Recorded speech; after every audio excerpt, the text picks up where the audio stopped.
दोस्तों नमस्कार। DSA law point में आपका स्वागत है। हम लोगों ने भारतीय नागरिक सुरक्षा संहिता की धारा 2 परिभाषाओं को पिछली क्लासेस में पढ़कर समझ लिया है। आज हम उसके आगे समझने का प्रयास करते हैं। धारा 3 जो कि निर्देशों का अर्थ लगाना से संबंधित है, जिसमें कहा गया है कि अगर कहीं भी मजिस्ट्रेट लिखा हुआ है कि किसी भी मजिस्ट्रेट के विषय में क्या समझेंगे, तो वह प्रथम वर्ग न्यायिक मजिस्ट्रेट या द्वितीय वर्ग मजिस्ट्रेट समझा जाएगा, जब तक कि उसके विषय में कोई अन्य, जैसे कार्यपालक मजिस्ट्रेट है तो उसके विषय में लिखा रहेगा कि ये कार्यपालक मजिस्ट्रेट है। अगर नहीं लिखा हुआ है और दिया हुआ है कि किसी मजिस्ट्रेट द्वारा इसको निस्तारित विचारित किया जाएगा, तो वो प्रथम वर्ग मजिस्ट्रेट या द्वितीय वर्ग मजिस्ट्रेट माना जाएगा।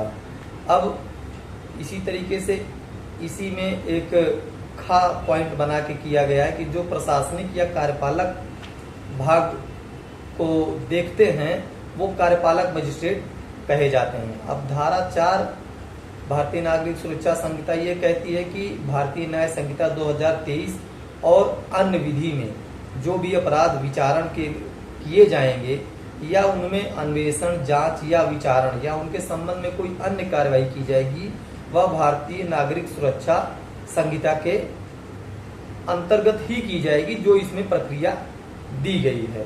और धारा 5 व्यावृत्ति की बात करती है, सेविंग्स की बात करती है। अब सबसे महत्वपूर्ण अध्याय 2 दंड न्यायालयों और कार्यालयों का गठन, constitution of criminal courts and offices. तो हमारे यहाँ देखा जाए तो सबसे ऊपर का न्यायालय सर्वोच्च न्यायालय है। उसके बाद जो राज्य में जो गठन किया गया है वो उच्च न्यायालय सबसे ऊपर है। और उसके बाद अगर कोई ऐसी विधि के अधीन, जैसे SC/ST एक्ट में एक अलग कोर्ट का गठन होता है और पॉक्सो एक्ट है उसमें एक अलग कोर्ट का गठन होता है, तो इनको और उच्च न्यायालय को छोड़ दिया तो 4 प्रकार के न्यायालयों की बात की गई है, जो धारा 6 में दंड न्यायालयों के वर्ग के विषय में बताती है। सबसे पहला है सेशन न्यायालय, फिर प्रथम वर्ग न्यायिक मजिस्ट्रेट, द्वितीय वर्ग न्यायिक मजिस्ट्रेट और कार्यपालक मजिस्ट्रेट। इन 4 तरीकों के न्यायालय की बात की गई है धारा 6 में। इन्हीं के आधार पर सारे अपराधों का विचारण किया जाता है। भारतीय नागरिक सुरक्षा संहिता के अनुसार किया जाएगा आने वाले समय में 1 जुलाई 2024 से। अब धारा 7 प्रादेशिक खंड की बात करता है। इसमें यह है कि राज्य सरकार उच्च न्यायालय के परामर्श से कोई सेशन खंड स्थापित कर सकेगी या उनके सीमाओं में परिवर्तन कर सकेगी और उनको उपखंडों में विभाजित कर सकेगी। इसके नियम दिए गए हैं इसमें कि इस तरीके का काम राज्य सरकार जो है उच्च न्यायालय से समझकर ही करेगी। अब धारा 8 सेशन न्यायालय। सेशन न्यायालय, इसमें धारा 8 की उपधारा ये कहती है कि राज्य सरकार प्रत्येक सेशन खंड में एक सेशन न्यायालय स्थापित कर सकेगी और प्रत्येक सेशन न्यायालय में एक ऐसा पीठासीन अधिकारी होगा जिसकी नियुक्ति उच्च न्यायालय द्वारा की जाएगी। और ऐसे ही जो सेशन न्यायालय स्थापित होगा उसमें अपर सेशन न्यायाधीशों की नियुक्ति उच्च न्यायालय द्वारा की जाएगी। और ऐसे सेशन न्यायाधीश जो है, ऐसे अपर सेशन न्यायाधीश जितने उसमें नियुक्त किए जाते हैं उनके विषय में कि भाई कौन सा कार्य अब कौन देखेगा, उनके कार्य के डिस्ट्रीब्यूशन के विषय में ये सेशन न्यायाधीश जो रहेगा वो जिला जज बताएगा। ये धारा 7 धारा 8 की बताती है। अब इसके बाद आते हैं धारा 9 न्यायिक मजिस्ट्रेटों के न्यायालय के विषय में बात करती है।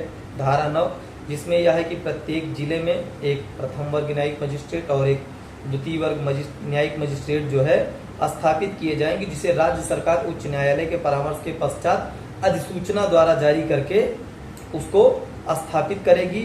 लेकिन ऐसा न्यायिक मजिस्ट्रेट एक या अधिक कोई विशेष न्यायालय, जैसे होता है कि विशेष मामलों के लिए उनका गठन किया जाता है, विशेष वर्ग के मामलों का विचारण करने के लिए, तो उनको एक अलग से न्यायालय स्थापित कर सकेगी राज्य सरकार उच्च न्यायालय परामर्श करने के बाद। और ऐसे जो न्यायिक मजिस्ट्रेटों के न्यायालय होंगे उनमें जो न्यायिक अधिकारी होंगे उनकी नियुक्ति उच्च न्यायालय द्वारा की जाएगी। ये उपधारा 2 में बताया गया है, धारा 9 की उपधारा 2 में। और धारा 9 की उपधारा 3 कहती है कि उच्च न्यायालय जो है प्रथम वर्ग या द्वितीय वर्ग न्यायिक मजिस्ट्रेटों को ये कार्य करने की शक्तियां प्रदान कर सकेंगे।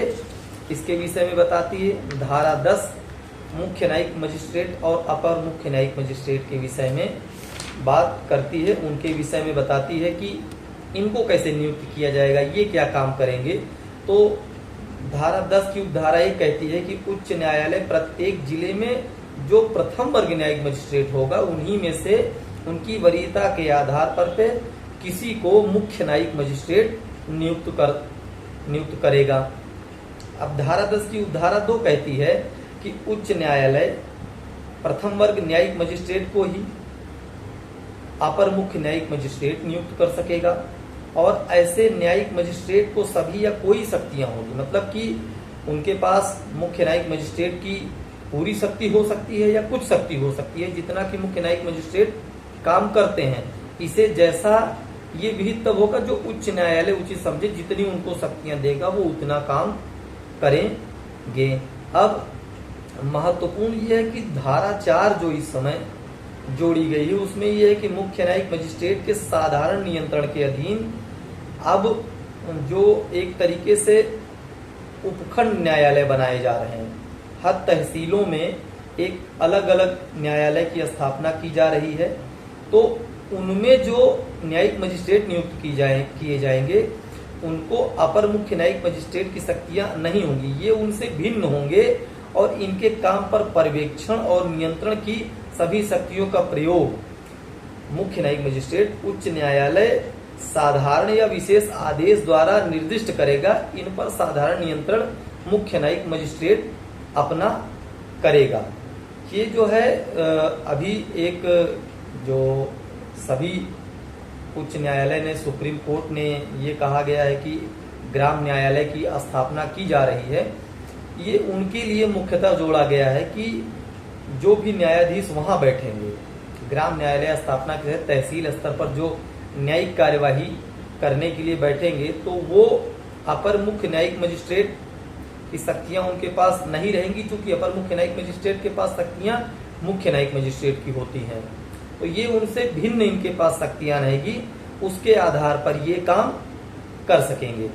अब धारा 11 विशेष मुख्य न्यायिक मजिस्ट्रेट की बात करती है, तो इनका भी जो है, इनको केंद्रीय सरकार या राज्य सरकार जो है उच्च न्यायालय से अनुरोध करेगी या उनसे बातचीत करके किसी प्रथम वर्ग मजिस्ट्रेट या द्वितीय वर्ग मजिस्ट्रेट को ऐसी शक्तियां प्रदान करेगी कि भाई आप इनको जो है एक विशेष न्यायिक मजिस्ट्रेट के तौर पर बिठाइए और इनसे जो है काम लीजिए, और इनके विषय में सारे नियम जो है वो उच्च न्यायालय द्वारा बनाए जाएंगे। लेकिन इनमें एक महत्वपूर्ण बात जो इसकी उपधारा 2 में दी गई है, धारा 11 की उपधारा 2 में, वो ये दी गई है कि इनका गठन एक बार में, जो विशेष मुख्य न्यायिक मजिस्ट्रेट कहलाएंगे, मात्र 1 वर्ष से 1 वर्ष तक का ही किया जाएगा गठन इनका। जो इनको जो है हाई कोर्ट अपना शक्ति या इनको साधारण या जो भी विशेष आदेश द्वारा इनको आदेश देगी वो उतना काम करेंगी। इनका गठन मात्र 1 वर्ष का होगा। तो ये विशेष मुख्य न्यायिक मजिस्ट्रेट महत्वपूर्ण है, क्योंकि ये हर जिले में जो भी मजिस्ट्रेट के न्यायालय है वहां इनका एक गठन किया जाता है। तो इनका 1 वर्ष का कार्यकाल करके आगे तो बढ़ाते जाते हैं, लेकिन इनका गठन 1 ही वर्ष के लिए मुख्यतः किया जाता है। आज की वीडियो में मित्रों हम लोगों ने धारा 11 विशेष मुख्य न्यायिक मजिस्ट्रेट तक धारा 3 से लेकर के समझा। आशा करता हूं कि मैं जितना समझ सकता था उतना आपको बताया, और आप इतना इस वीडियो से समझकर और जो कुछ बातें छूट रही हैं या रह जा रही हैं उसको आप बेयर एक्ट में जरूर मिला करके पढ़ें, क्योंकि वीडियो देख के हम उन चीजों को समझने का प्रयास कर सकते हैं, लेकिन बिना बेयर एक्ट पढ़े देखे वो चीज हमारे समझ में कतई नहीं आएगी। इसलिए आप बेयर एक्ट साथ में रखें और उनके साथ में पढ़ाई करें। धन्यवाद। आपका दिन शुभ हो। मैं आपका मित्र धीरज कुमार त्रिपाठी, एडवोकेट, जनपद न्यायालय प्रयागराज, इलाहाबाद। नमस्कार।